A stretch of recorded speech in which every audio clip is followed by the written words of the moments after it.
The morning it all really began, I was doing what I always do on a quiet summer day in Maple Ridge Estates, sitting on my front porch in Silver Creek, coffee steaming in my old, chipped mug, cicadas humming like a lazy engine in the background, feeling like life, for once, was simple and under control. And then I saw her.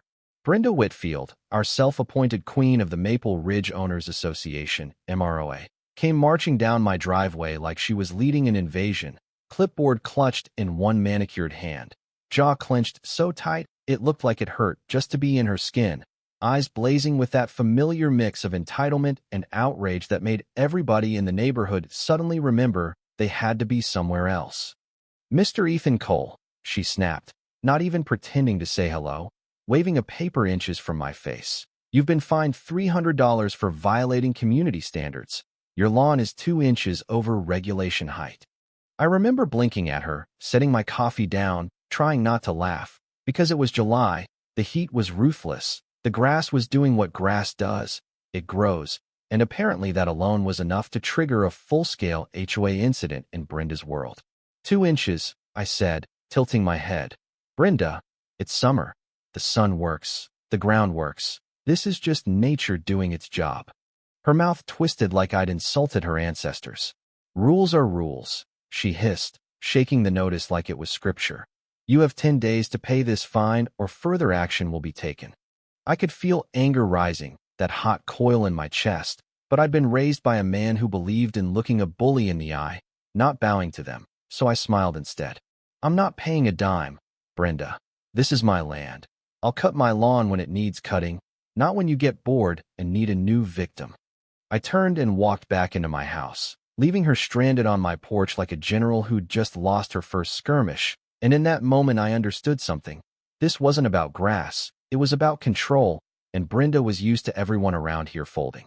Later that day, I heard her voice outside, loud enough to cut through my walls, talking to my neighbor Harold Price, an older guy with more patience than most saints I've met. "He thinks he's above the rules," she was saying. "If he doesn't pay, I'll make an example of him." Harold caught my eye through the window and gave me a look that basically said, "She's out of her mind," and I realized I wasn't the only one who'd been on the receiving end of her little empire. He'd been fined for leaving his trash can out an hour too long. Another family had caught grief over garden decorations. Everybody had a story, and they all ended with the same thing. They paid just to make Brenda go away. That night, I spread her fine notice on my kitchen table, really looking at it. And it was a joke. No board signatures, no record of a vote. Just Brenda's handwriting and some dramatic stamp she probably bought at an office supply store to make herself feel official. The next few days, she escalated, because of course she did. Emails stacked up in my inbox, one after another. "Pay the fine, pay daily penalties. The MROA will not tolerate rebellion." As if my grass height was some kind of uprising. Letters stuffed into my mailbox, warnings taped to my door, then a big, ridiculous notice board at the neighborhood entrance with my name in bold, "Resident in violation," like a wanted poster from the Old West. Neighbors started whispering, some sympathetic, some just scared, but a shift was happening. You could feel it, like the air right before a storm. On Sunday, I walked across the street and knocked on Brenda's door, because if she wanted a confrontation, she was going to get one face-to-face. She opened up with that fake smile stretched across her face like a bad mask. "Brenda," I said calmly, "you and I both know you don't have the authority to just invent fines. If you want to take me to court, go ahead, but you're going to lose badly." Color drained from her face for a second, then she jabbed a finger at me. "You'll regret this, Mr. Cole. I'll have the whole neighborhood behind me." "Then you'd better make sure they know the truth," I said, turning away, "because I'm done playing your game." The very next morning, she proved just how far she was willing to go. I was halfway through my first cup of coffee when I heard tires screech in front of my house. I stepped onto the porch, and there she was, storming out of her SUV with her phone already at her ear, looking like a sheriff in some low-budget western. "You've had your final warning, Mr. Cole," she shouted. "I'm calling 911. You're refusing to comply with HOA rules. You're harassing the community." I almost choked. "You're calling the police over grass?" "Yes," she barked, pacing like she owned the street. "The police will make you comply." "All right," I said, leaning on the railing. "This should be good." 10 minutes later, a squad car rolled up, lights flashing, curtains twitched, neighbors drifted out to their porches. Everyone suddenly very interested in lawn height law enforcement. The officer, Officer Daniels, stepped out, looked at me, looked at Brenda, looked at my yard, clearly wondering what life choices had brought him to this moment. We got a call about a lawn dispute. Brenda rushed him like she was about to win a game show. Officer, this man refuses to comply with MROA rules. He's destroying the look of our community. I demand you ticket him or make him pay. Officer Daniels glanced at the paper I handed him, the infamous fine notice, then back at her. Ma'am, this is a civil matter. We don't enforce HOA bylaws, and 911 is for emergencies. You can't use it for this kind of thing. In fact, this is bordering on misuse of emergency services. The crowd behind us started murmuring, and I caught Harold trying very hard not to laugh. Thank you, officer, I said. I think that settles it. He gave me a little nod, then turned back to Brenda. This is your final warning, ma'am. Don't call 911 for something like this again. He drove off, leaving her standing there in the middle of the street, face bright red, power crumbling in front of the whole neighborhood.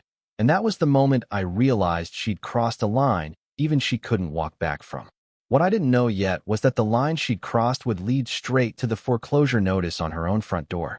After the 911 stunt, it was clear to me that ignoring Brenda Whitfield wasn't going to make her stop. She thrived on fear, on people folding, on the idea that nobody would ever push back hard enough to knock her off her throne at Maple Ridge Owners Association, MROA. So if I wanted this to end, I had to go after the source of her power, not just the symptoms.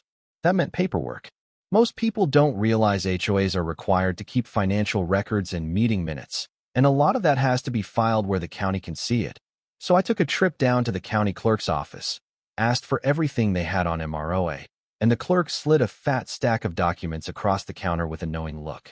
You're not the first to ask about that association, she said, raising an eyebrow. Brenda's name pops up a lot, usually not in a good way. I smiled, a small, grim kind of smile.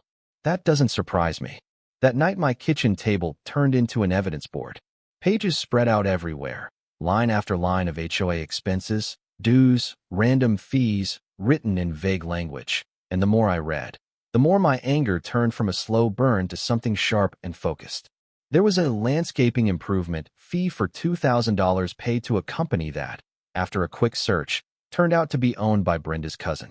There were legal consultation bills showing up month after month, even though no lawsuits had been filed in years. There were miscellaneous administrative costs that looked a whole lot like another label for whatever Brenda felt like spending money on that month. People had been paying their hard-earned cash and dues, trusting it was for the neighborhood, while she treated it like her personal piggy bank. I knew I couldn't fight her alone, not if I wanted this to stick, so I started talking, quietly, one neighbor at a time.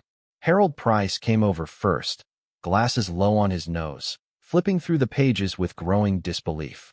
Good Lord, look at this, he muttered. $500 for mailbox repairs. My mailbox hasn't changed since I moved in 10 years ago. Exactly, I said. She's been bleeding everyone dry and hiding behind rules to do it.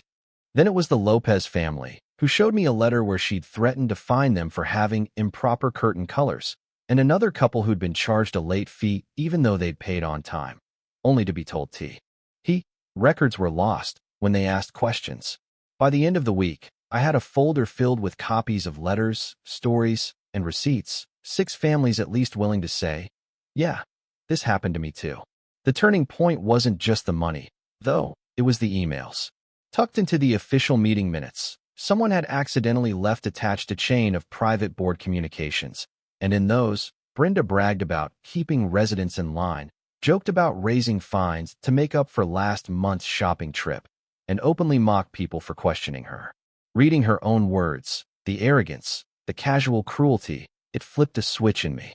I put everything into a thick binder, labeled sections, financial irregularities, unapproved fines, resident complaints, Whitfield emails, and when I closed that cover, it felt like closing the chamber on a loaded round. So when Brenda called a special MROA meeting, clearly hoping to make an example of me in public, I knew that was my moment. The community hall was buzzing the night of the meeting, folding chairs scraping on the floor, neighbors murmuring, some curious, some nervous. All of them used to Brenda standing at the front like a queen addressing her subjects. She stood at the podium, blazer crisp, hair perfect, smile stretched tight. "Welcome, neighbors," she said into the microphone. "Tonight we need to address a resident who continues to violate our community standards and undermine the MROA." Eyes turned to me, and I could feel the weight of those stares, but I wasn't there to play defense. I walked up, set my binder on the front table with a heavy thump, and folded my arms. "Funny you started with me, Brenda," I said, projecting my voice so everyone could hear. "Because I've got a few things we need to discuss too." Her smile faltered. "Mr. Cole, this is exactly the right time." I cut in, flipping the binder open to the first page, holding up her bogus fine notice. This is what she used to threaten me. No signatures from any other board member, no record of a vote, just her handwriting and a stamp. And I'm guessing I'm not the only one who's seen something like this. I turned to the room. "How many of you have gotten a surprise fine from Brenda Whitfield?" Hands went up. Harold, the Lopez family, a quiet couple from the corner house, more than I expected, and the murmuring got louder. "Now," I said, "let's talk about where your money has been going." I walked them through it, one piece at a time. The landscaping contract to her cousin's company, the legal fees, with no lawsuits, the inflated repair charges for things nobody remembered being repaired, and then the emails, the ones where she joked about raising fines to fund shopping trips, where she called residents whiny children and bragged about keeping them scared. With every page I read, the room got quieter, the tension got thicker. You could practically feel people's opinions shifting in real time. "Brenda," I said finally, staring straight at her, "you've used this association like your personal ATM. You've bullied neighbors, misused funds, and even called 911 over 2 inches of grass, and I'm done. We're done letting you get away with it." She tried to rally. "He's twisting everything. These are lies, These are your words," I said, lifting the emails. "I can read them out loud if you want." Her face went pale. That's when Harold stood up, voice booming in the small room. "She fined me $200 for leaving my trash can out 1 extra day. I paid it. I didn't want trouble, but now I see what she's really been doing with our money. Enough is enough." Then Mrs. Lopez stood.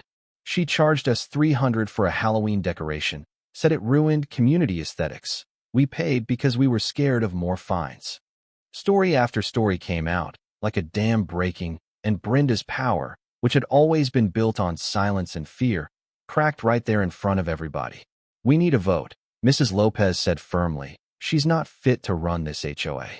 "You can't do that," Brenda sputtered. "I am the president, The bylaws say otherwise," I replied, already flipping to the page I'd marked. "If leadership is found misusing funds, residents can call for removal, and I think we've seen enough." The vote happened right there, hands raised, voices counted, and it wasn't close. Brenda Whitfield was removed as president of Maple Ridge Owners Association, MROA, and a temporary committee was put in place until a real election could be held. As I walked past her afterward, she hissed, "You'll pay for this, Ethan." I leaned in just enough for her to hear me. "No, Brenda, this time you will." I walked home that night feeling lighter than I had in weeks, neighbors stopping me, thanking me, shaking my hand. But under all that relief, there was a nagging thought, a sense that Brenda wasn't done crashing yet. And when I saw the bank car and the foreclosure notice days later, I realized the real fall was only just beginning. The morning I saw the black sedan parked in front of Brenda's house, with a man in a suit stepping out, clipboard in hand, something in my gut told me this wasn't another HOA stunt. This was bigger, colder, final. From my porch, coffee in hand, I watched him knock on her door, watched her open it, still in that stiff blazer she wore to every meeting. But now her face looked different, drawn, panicked. He handed her a thick envelope, spoke calmly while she read, and I could see her knees almost give out as she clutched the papers like they might dissolve if she held them tight enough. "This must be a mistake," she shouted, voice cracking. "I sent the payment. I have rights." A little later, I found Harold leaning on his fence, that same knowing look in his eyes. "Word is she's months behind on her mortgage," he said quietly, while she was busy squeezing everyone else. "Looks like she stopped paying her own bills." By midday, the rumor had become reality. A bright orange foreclosure notice was taped to Brenda's front door, the kind you can read from across the street, the kind that doesn't care who you used to be or how powerful you thought you were. She saw me looking and snapped. "Don't you dare stare at my house like that, Cole." "Just mowing my lawn," I said with a small grin. "You know, keeping up community standards." Over the next week, everything unraveled for her and fast forward. The temporary MROA committee called for a full audit. Every shady transaction I'd flagged started going through official channels. Neighbors who once tiptoed around her now avoided her, or worse for her, laughed quietly when she wasn't looking. The man from the bank came back, this time with 2 deputies, and when they taped the final notice to her door, there was no more pretending, no more emails, no more threats that meant anything. "This isn't over," she screamed at anyone who would listen. "You'll all regret this, especially you, Ethan." But her voice didn't carry the way it used to. It sounded smaller, almost lost against the sound of movers loading boxes into her SUV. I watched from my porch with Harold, feeling something complicated in my chest, a mix of satisfaction and a thin strand of pity, because while she absolutely deserved consequences for what she'd done, I couldn't ignore that this was still someone losing their home, the place they'd slept, laughed, fought, existed for 15 years. "Think she'll ever apologize?" Harold asked. I shook my head. "She's not built for that. She's the type who'd rather believe the world turned against her than admit she dug the hole herself." By noon, the locks had been changed, the orange paper flapped in the warm breeze, and Brenda Whitfield, former queen of Maple Ridge Estates, drove away with her SUV full of boxes, leaving nothing but a fading cloud of dust and a very quiet street behind her. That night felt different, lighter, quieter in a way you don't notice until the noise is gone. Neighbors came out, some for the first time in months. Kids rode bikes without being scolded for scuffing the aesthetics. People stayed on their porches a little longer, talked a little freer, like the neighborhood itself was finally exhaling. Mrs. Lopez showed up at my door with a basket of muffins. "You did what none of us dared to do," she said. "You stood up to her. Now we can all breathe." "I didn't do it just for me," I said, taking the basket. "Nobody should be scared to live in their own home." The temporary MROA committee invited me to a meeting, asked for my input on rewriting the rules, promised transparency, fairness, normalcy. "I'm not here to replace Brenda," I told them. "I just want peace. Keep the rules simple. No crazy fines over grass or curtains. Let people live." They nodded, and for once, I believed them. Weeks passed, and Brenda's house went up for sale, a clean white "for sale" sign stuck in the lawn she used to obsess over. And every time I walked by, it struck me, she tried to control everybody's property, and in the end, she couldn't even keep her own. One evening, Harold and I sat on my porch watching the sky turn orange and gold, beers in hand. "This neighborhood owes you more than a six-pack," he said. "You didn't just fight her, you reminded people they have a right to say no." "I didn't do it alone," I replied. "It took all of us finally speaking up. I just happened to be stubborn enough to start." A few days later, I got a formal letter from the bank confirming the foreclosure was complete, Brenda's name, the property address, the finality of it all in cold print, and I slid it into the same binder I'd used to bring her down, like closing the last chapter of a book I never wanted to read in the first place. Looking back, I realized this was never just about a fine or 2 inches of grass. It was about power, about how easy it is for someone with a title and a clipboard to push people around until they forget they have rights, and how dangerous it is when nobody pushes back. My dad used to say, "Right is right, even if you stand alone." And maybe that's what kept me going when Brenda tried to humiliate me, when she called 911, when she turned my name into a public notice at the neighborhood entrance. One quiet Sunday, I walked past her old place again, the house empty, the sign still up, the lawn a little overgrown in a way that would have driven her crazy, and I felt something like peace, not because she'd lost everything, but because the rest of us had gotten something back, our voices.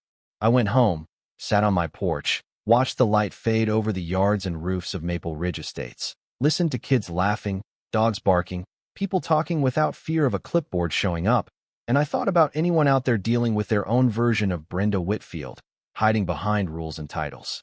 So that's my story, the long road from a patch of tall grass to a foreclosed queen bee. And if you're listening, I guess I want to leave you with this question.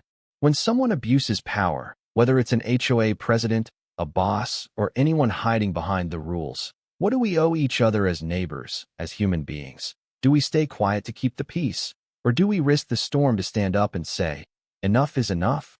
And in your shoes, what would justice really look like?